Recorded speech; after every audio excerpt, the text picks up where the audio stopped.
Salut vous tous, ici Jeff Rose. Alors, c'est le dernier billet pour la France.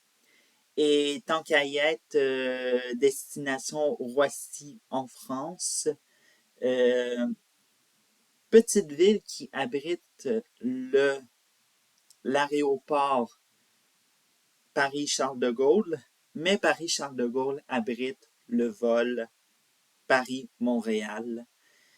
Et pour une dernière fois, avant de m'en aller, j'aimerais vous faire part des sujets. Euh, il va y avoir le sujet dans le titre, mais avant cela, on va s'attaquer au sujet de la cérémonie de clôture des Jeux olympiques d'été 2024 qui se sont déroulés à Paris. Bon, quoi dire? Bon, le sujet était intéressant. On parlait des Jeux olympiques, etc. Mais, on ne comprenait rien. On pourrait dire que c'était incompréhensible. C'était sombre. La plupart du temps, c'était ennuyant. Il n'y avait pas de, soi-disant-le, de grosses surprises et tout ça. Et comme vous le savez, une cérémonie de clôture, c'est le moment aussi de passer le flambeau. Et évidemment, les Jeux d'été de 2028 se dérouleront à Los Angeles, États-Unis. Et avec la vitrine que nous a offert Los Angeles, et puis bref, on se dira que est-ce que ça sera mieux la cérémonie d'ouverture et de clôture en 2028 que celle qu'on a eue en 2024, surtout avec les indignations et maintenant avec une cérémonie de clôture qui était, on ne sait pas, avec des sentiments partagés. Bref, on ne le sait pas trop. Mais bon, attaquons-nous maintenant au sujet du titre dans la vidéo. Euh, Réellement, Lucie Castet.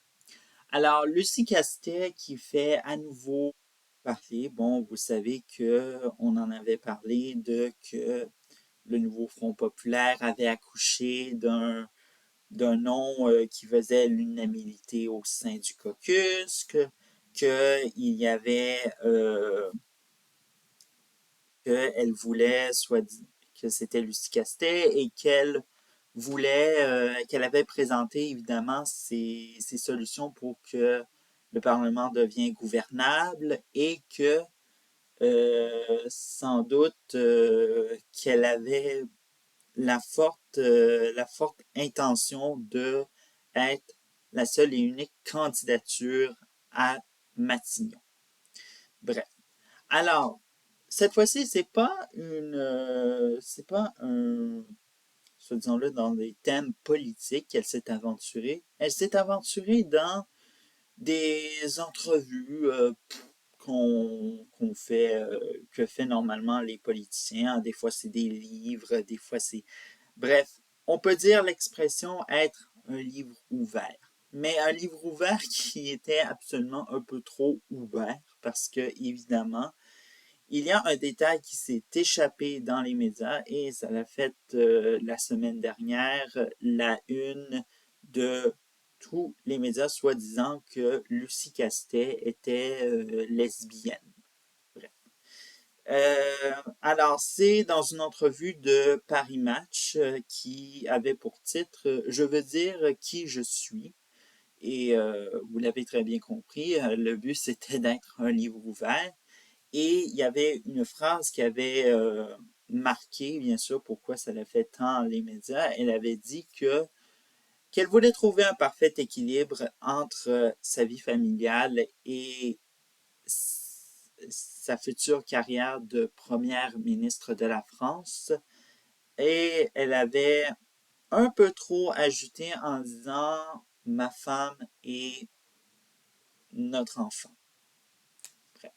Alors, qu'est-ce que ça résume, évidemment? On peut s'imaginer beaucoup de choses. Certains disent, Ah, vous voyez que la gauche a trouvé un nom qui coche toutes les cases, hein, évidemment. Alors donc, si vous êtes un homme euh, blanc qui a une femme, des enfants, bref, pour la gauche, vous n'êtes pas quelqu'un de qui coche les cases, évidemment, dans cette société parallèle que veut imposer la gauche française.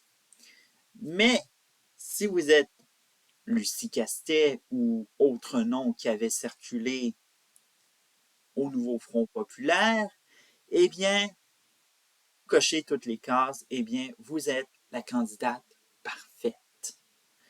Et c'est ce qui est arrivé avec Lucie Castet, malheureusement. Lucie Castet s'aventure dans des soit disons-le, est un peu utilisé par la gauche pour faire leur propagande de la nouvelle société. Bref, on peut le remarquer de même. D'autres, par exemple, voient cet, cet acharnement médiatique sur l'orientation sexuelle de Madame Castet comme un non-événement. Bref. Mais des fois, les non-événements, c'est difficile à contenir parfois. Et malheureusement, on perd le couvercle de la marmite et c'est très difficile de la refermer aussitôt que ça se fait. Bref. Alors, non seulement euh, qu'est-ce qui va être à suivre évidemment parce que les billets pour la France ça s'arrête, qu'est-ce qui sera prochainement à l'ordre du jour les semaines qui vont suivre, c'est sûr que la longue bataille pour nommer enfin un premier ministre pour la France n'est absolument euh, est absolument vague. On dit que entre les Jeux olympiques, entre la transition des Jeux olympiques et des Jeux paralympiques, on aura un premier ministre ou une première ministre. Bref, Emmanuel Macron joue un peu au jeu de c'est moi le président, c'est moi qui commande, alors que la formation qui est arrivée en tête, malgré, je le répète, un scrutin qui est contesté, il se peut que ça fasse encore de la grogne et que l'Assemblée nationale soit en guerre encore contre le président français Emmanuel Macron. Bref. Alors, c'est tout. J'ai euh, j'ai eu du plaisir pendant cet été de analyser la politique, même si on n'a pas été on n'a pas voyagé partout en France où il y avait par exemple le débarquement de Normandie qui était prévu, puis là, oups, il y a eu un coup de tonnerre qui est arrivé à Paris, bref.